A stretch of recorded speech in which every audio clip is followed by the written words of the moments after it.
Good evening, Mayor and Council.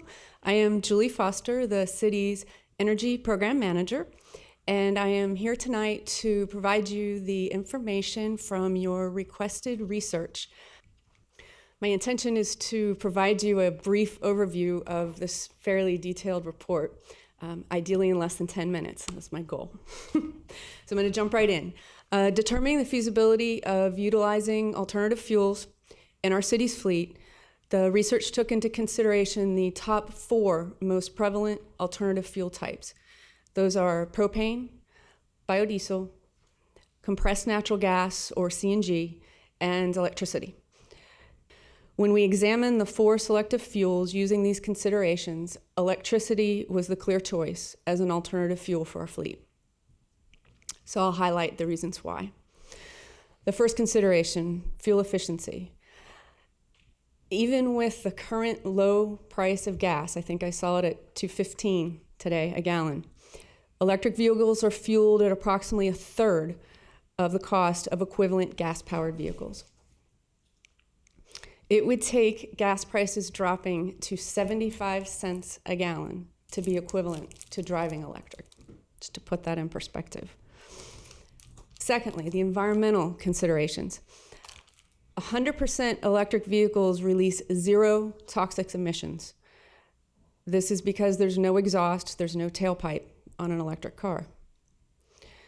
Additionally, a common environmental concern about using electricity as a fuel is the toxic emissions at its source, the power plant.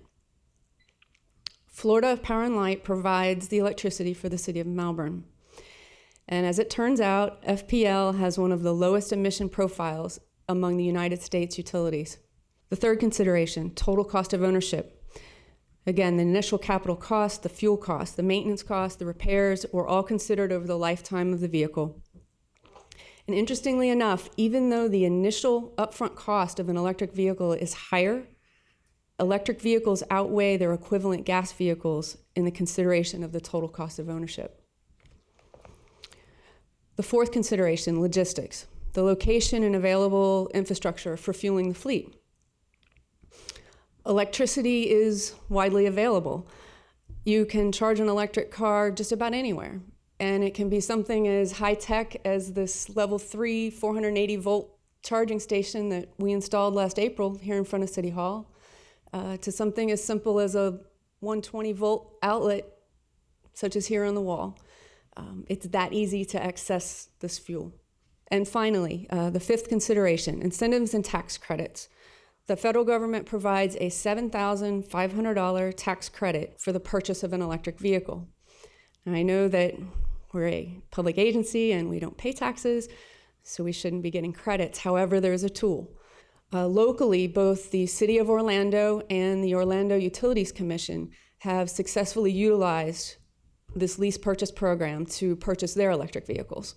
Considering all of these factors, electricity is clearly a choice for an alternative fuel. This conclusion leads to these 3 final proposed actions. The first, use of an evaluation criteria worksheet to be included with each future vehicle purchase order request. This utilization analysis will determine on a case-by-case basis the duty requirements of the vehicle that is being replaced, and then the practicality of replacement with an electric vehicle. Secondly, if it's determined that an electric vehicle is ideally suited for that specific business need, and when the life cycle cost analysis meets or exceeds that of a comparable gasoline vehicle, then purchase the electric vehicle utilizing the municipal lease purchase program in order to realize that $7,500 tax credit. And finally, many cities have successfully implemented a shared pool electric vehicle program. And so in our case, we would consider, at the end of its useful life, a potentially underutilized sedan-type passenger vehicle to be replaced with one shared electric pool vehicle. This would be housed and charged here at City Hall and available to all city staff who could simply book a time slot on a shared electronic calendar and pick up the keys from the receptionist. In conclusion, Staff recommends that each future fleet purchase be evaluated on a case-by-case basis alongside available electric vehicles to consider the feasibility of replacement with a duty-appropriate electric vehicle. Thank you. I just want to say thank you. I didn't know much about any of this in this report. I was able to read it, understand it, and get where you were going with it, and it was put together very nicely. Thank you. Awesome job. This is very good. Thank you. For the future, long-term future of the city of Melbourne, this is going to be huge. It's a huge benefit. So thank you so very much for doing this, and I think this will be great for us down in long term. The only question I have is, what if hurricanes, that kind of thing, happens? We're down on power. There's nothing. What happens then? There's many types of electric cars available right now. Some, such as like the Nissan Leaf, is 100% electric. It's just pure battery. Battery runs out, you're done. But it's up to 100 miles of a range. Versus something like the Chevy Volt, where it is what's called an extended range battery electric. So when the battery's fully charged, you get about 45 miles for the charge, and then it just seamlessly switches over and switches to gas. And the gas runs a generator. The generator charges the battery, and it's a 9.5-gallon gas tank, and you can just pull over and fill it up with gas. So for instance, in a situation with a hurricane, we would just fill up the tank on the Volt, and it would run gas once it ran out of its charge, and just continue to fill it with gas. You can drive cross-country in those vehicles.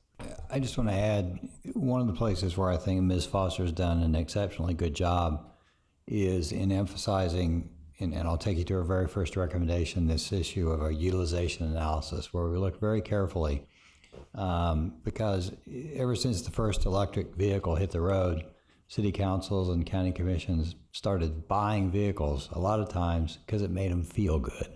And the economics weren't necessarily that important. It was just a step in what was seen to be moving towards sustainability. Well, in this case, she's focused really closely on not only what makes us feel good and what makes us feel like we're being more sustainable, but what makes business sense. Because the economics of things have changed. There are a lot more options in these vehicles. But what will be key for us is to buy the right vehicle for the right application. Exactly. And that we've got to have reliability. We've got to have the vehicles when we need them. So that'll be a very carefully analyzed part of this whole process. All the way across the board, there's a lot of different uses that are going to crop up from this, and I think it's a wonderful thing. Thanks. It's a great program. I fully back it. Yeah, very good. Wonderful. Thank you. Yeah, thank you, Ms. Foster. Thank you so much. So council, bring it back to council. What is your pleasure? Mayor, Mr. Nolan. I would gladly move for approval that the future fleet purchases will include a duty utilization analysis for the consideration of replacement with electric vehicles. Second. All right, I have a motion for approval on our package, second by Ms. Thomas. Discussion? Seeing none, those in favor say aye. Aye. Those opposed? And I vote aye, and the motion passes. Thank you so much. Thank you very much.